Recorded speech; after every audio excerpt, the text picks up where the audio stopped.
My name is Amy. My student number is 1. I'm a sophomore in NCUE.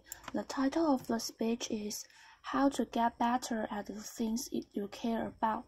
The name of the speaker is Briceño. Most of us go through life trying to do our best at whatever we do, whenever it's our job, family, school, or anything else. I feel that way. I try my best. But some time ago, I came to a realization that I wasn't getting much better at the things I cared most about, whether it was being a husband, or a friend, or a professional, or a teammate. And I wasn't improving much at those things, even though I was spending a lot of time working hard at them. I've since realized from conversations I've had and from research that is stagnation, despite hard work, turns out to be pretty common. So I'd like to share with you some insights into why that is and what we can all do about it. What I've learned is that the most effective people and teams in any domain do something we can all emulate.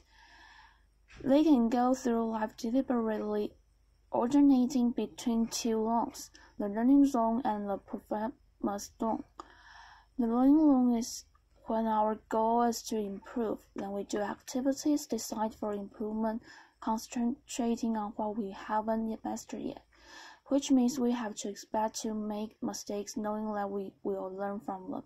That is very different from what we do when we're in our performance zone, which was when our goal is to do something as bad as we can to execute.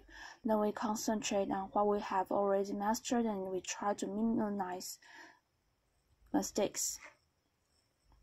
Most of these zones should be part of our lives, but being clear about what we want to be in each of them, with what goal, focus, and expectations help us better perform and better improve. The performance zone maximizes our immediate performance, while the learning zone maximizes our growth and our future performance. The reason many of us don't improve much despite our hard work is that we tend to spend most of our time in the performance zone that hinders our growth and ironically, over the long term, also our performance. So what does the learning zone look like? Take Demosthenes, a political leader and the greatest orator and lawyer in ancient Greece. To become great, he didn't spend all his time just being an orator or a lawyer, which would be this performance zone, but instead he did activities designed for improvement. Of course, he studied a lot. He studied law and philosophy with guidance from mentors. But he also realized that being a lawyer involved persuading other people, so he also studied great speeches and acting.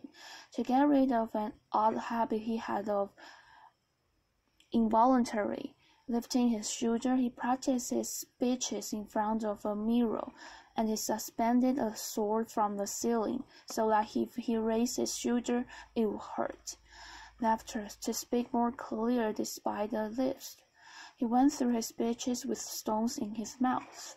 He built an underground room where we could practice without interruptions and not disturb other people.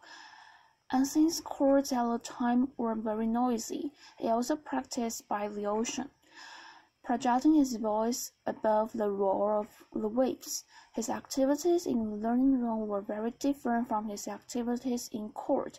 His performance zone, in the learning zone, he did what Dr. Anders Ericsson calls deliberate practice. This involves breaking down abilities into component skills, being clear about what sub-skill we're working to improve, like keeping our shoulders down, giving full concentration to a high level of challenge outside our comfort zone, just beyond what we can currently do, using frequent feedback with repetition and adjustment, and ideally engaging the guidance of a skilled coach, because activities designed for improvement are domain-specific, and great teachers and coaches know what those activities are and can also give us expert feedback. It is this type of practice in the learning zone which leads to substantial improvement, not just time on task performing. For example, research shows that after the first couple of years working in the profession, performers usually practice. This has been shown to be true in teaching, general medicine, nursing, and other fields. And it happens because once we think we have become good enough, adequate, then we stop spending time in the learning zone. We focus all our time on just doing our job, performing, which turns out not to be a great way to improve.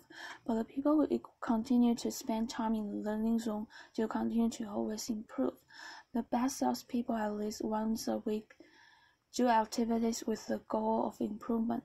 They read to extend their knowledge, consult with colleagues or domain experts, try out new strategies, solid feedback, and reflect. The best chess players spend a lot of time not playing games of chess, which would be their performance zone, but trying to predict the moves grandmasters made and not analyzing them. Each of us have probably spent many hours typing on our computer without getting faster, but if we spend 10 to 20 minutes each day fully concentrating on typing 10 to 20% faster than our current reliable speed, we will get faster, especially if we also identified what mistakes we're making and practice typing those words. That's deliberate practice. In what other parts of our lives, perhaps that we care more about? Are we working hard but not improving much because we are always in the performance zone? Now, this is not to say that the performance zone has no value. It very much does. When I needed a knee surgery, I didn't tell the surgeon, poke around in there and focus on what you don't know. After, we learn from your mistakes. I looked for a surgeon who I felt would do a good job, and I wanted her to do a good job. Being in the performance zone allows us to get things done as best as we can. It can also be motivating and it provides us with information to identify what to focus on next when we go back to the learning zone. So the way to high performance is to alternate between the learning zone and the performance zone, purposefully building our skills in the learning zone, then applying those skills in the performance zone. When Beyonce in our tour, during the concert, she's in her performance zone. But every night when she gets back to the hotel room, she goes right back into her learning zone. She watches a video of the show that just ended. She identifies opportunities for improvement for herself, her dancers, and her camera staff. And the next morning, everyone receives pages of notes with what to adjust, which they then work on during the day before the next performance. It's a spiral to ever-increasing capabilities, but we need to know when we seek to learn and when we seek to perform, and while we want to spend time doing both. The more time we spend in the learning zone, the more we'll improve. So how can we spend more time in the learning zone? First, we must believe and understand what we can improve, what we call a growth mindset. Second, we must want to improve at a particular skill. There has to be a purpose we care about, because it takes time and effort. Third, we must have an idea about how to improve, what we can do to improve. Not how I used to practice the guitar as a teenager, performing songs over and over again, but doing deliberate practice. And fourth, we must be in a low-stakes situation, because if mistakes are to be expected, then the consequence of making them must not be catastrophic or even very significant. A tightrope walker doesn't practice new tricks without earnest underneath, and the athlete wouldn't set out to first try a new move during a championship match. One reason that in our lives we spend so much time in the performance zone is that our environments often are unnecessarily high stakes. We create social risks for one another, even in schools which are supposed to be all about learning. And I'm not talking about standardized tests. I mean that every minute of every day. Many students in elementary schools through colleges feel that if they make a mistake, others will think of them. No wonder they're always stressed out and not taking the risks necessary for learning, but they learn that mistakes are undesirable inadvertently. When teachers or parents are eager to hear just correct answers and reject mistakes rather than welcome and examine them to learn from them, or when we look for narrow responses rather than encourage more exploratory thinking what we can all learn from, when we homework or student work has a number or a letter on it and counts towards a final grade, rather than being used for practice, mistakes, feedback, and revision, we send the message that school is a performance zone. The same is true in our workplaces, in the companies I consult with. I often see flawless execution cultures which leaders foster to encourage great work, but that leads employees to stay within what we know and not try new things.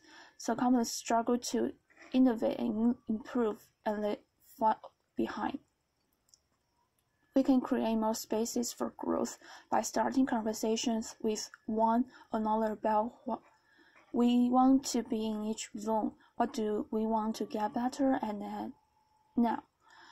And when do we want to execute and minimize mistakes? That way we gain clarity about what success is, when, and how to best support one another. But what if we find ourselves in a chronic high-stakes setting and we feel that we can't start those conversations yet? Then here are 3 things that we can still do as individuals. First, we can create low stakes islands in an otherwise high stakes sea. There are spaces where mistakes have little consequence. For example, we might find a mentor or a trusted colleague with whom we can exchange ideas or have vulnerable conversations or even role play. Or we can ask for feedback or oriented meetings as project progress. Or we can set aside time to read or watch videos or take online courses. Those are just examples. Second, we can execute and perform as we are expected, but then reflect on what we could do better next time, like Beyoncé does, and we can observe and emulate experts. Conversation, reflection, and adjustment is a learning zone. And finally, we can lead and lower the stakes for others by sharing what we want to get better at, by asking questions about what we don't know, by soliciting feedback, and by sharing our mistakes and what we've learned from them, so that others can feel safe to do the same. Real competence is about modeling ongoing learning. What if instead of spending our lives doing, performing, we spend more time exploring, asking, listening, experimenting, reflecting, striving, and becoming? What if we each always have something we were working to improve? What if we created more low-stakes islands and waters?